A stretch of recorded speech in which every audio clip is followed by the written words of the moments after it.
औज़ुबिल्लाहिमिनश्शैतानिर्रजीम बिस्मिल्लाहिर्रहमानिर्रहीम। एक दफ़ा सब मेरे साथ मिलकर बुलंद आवाज़ से दुरूद पाक पढ़ लें। अल्लाहुम्मा सल्ली अला मोहम्मद वअला आलि मोहम्मद कमा सल्लैता अला इब्राहीम वअला आलि इब्राहीम इन्नका हमीदुम मजीद। अल्लाहुम्मा बारिक अला मुहम्मदिन वअला आलि मुहम्मद कमा बारकता अला इब्राहीम वअला आलि इब्राहीम इन्नका हमीदुम मजीद। मेरे मोअज़्ज़ज़ साइमीन व साइमात, आप सबकी खिदमत में मेरा मोहब्बत और चाहता बरा अस्सलामु अलैकुम वरहमतुल्लाहि वबरकातुहू। हकीम तारक महमूद मुतसबी चुगताई साहब अपने एक प्रोग्राम में फरमाते हैं कि मेरे कहने पर एक दफ़ा दुरूद पाक ऐसे जज्बे के साथ पढ़ें। जिस जज्बे के साथ मैं आपको कह रहा हूँ वो कौन सा जज्बा है? वो जज्बा है कि एक दफ़ा दुरूद पाक पढ़ने से जो 10 रहमतें नाज़िल होती हैं, या अल्लाह वो 10 रहमतें मेरे ऊपर आ गई। मेरे मदीने वाले का फरमान है, बस ख़त्म। ना कोई दलील की ज़रूरत है, ना वकील की, और ना ही किसी अपील की ज़रूरत है। कायनात टूटकर टुकड़े टुकड़े हो सकती है। मेरे मदीने वाले का फरमान रोज़े अव्वल से लेकर रोज़े हक आखिर तक हक है और सच है। हकीम तारक महमूद मुतसबी चुगताई साहब कहते हैं, एक दफ़ा दुरूद पाक मैंने कई लोगों को ये नुस्खा बताया है। तारक साहब कहते हैं कि हमारे सिलसिले में जो 3 तस्बीहात दुरूद पाक, तीसरा कलमा और इस्तिग़फ़ार है, इनमें से एक तस्बीह दुरूद पाक ही है। पढ़ें। आज रात को एक तस्बीह दुरूद पाक ही ऐसे पढ़ें कि एक दफ़ा दुरूद पाक पढ़ने से 10 रहमतें मेरे ऊपर आ गई। रहमतों ने मुझे गोद लिया और रहमतों ने मेरे ऊपर साया कर दिया। और फिर अपने आप से कहने के एक रहमत आ जाए तो दुनिया के सारे काम बन जाते हैं, सारे जहानों की परेशानियां टल जाएंगी और सारे जहान की मुश्किलात दूर हो जाएंगी और सारी मखलूक को रिज़्क़ अनायत वसअत बरकत राहत और शान शौकत मिल जाएंगी।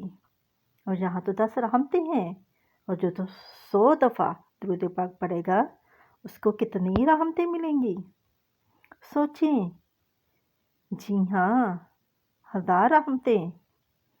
एक दफ़ा एक अफसर थे, इनकी तरक्की ना हुई, हक भी बनता था, वो टेंशन में चले गए, एंजाइटी में चले गए। ना बेचारे को दीन का होश और ना दुनिया की। तारक साहब कहते हैं कि मैं हर एक को एक ही वजीफ़ा नहीं देता। जैसा कि डॉक्टर हर मरीज़ को एक ही दवाई नहीं देते, ऐसे ही सबको उनकी परेशानी के हिसाब से वजीफ़ा पढ़ने को देता हूँ। मैंने उस आदमी से कहा कि दुरूद पाक की कसरत कर, पढ़, बहुत ज़्यादा पढ़, लेकिन इस तरीके से एक दुरूद पाक अगर 5 मिनट में मुकम्मल हो रहा हो, इसमें 25 मिनट लग रहे हैं, जिससे ज़्यादा टाइम, तो उसका असर ज़्यादा हुआ ना। जिसमें ध्यान ज़्यादा होगा उसमें तो ज़्यादा वक्त लगेगा ना। बस इस तरह दुरूद पाक पढ़। उस अफसर ने दुरूद पाक पढ़ा,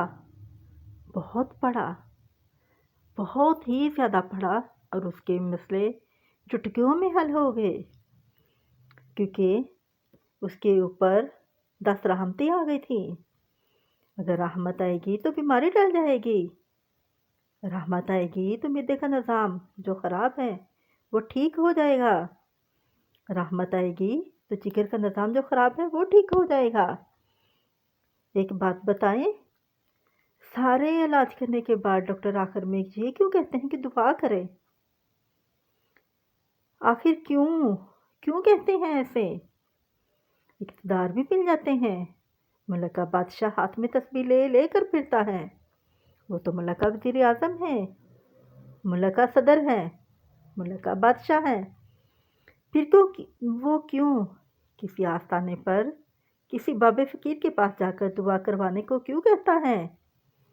आखिर क्यों?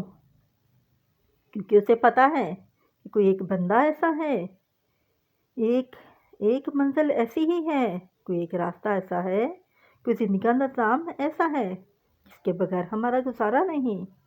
ناظرین، وہ اللہ ہے، وہ اللہ پاک کی ذات ہے،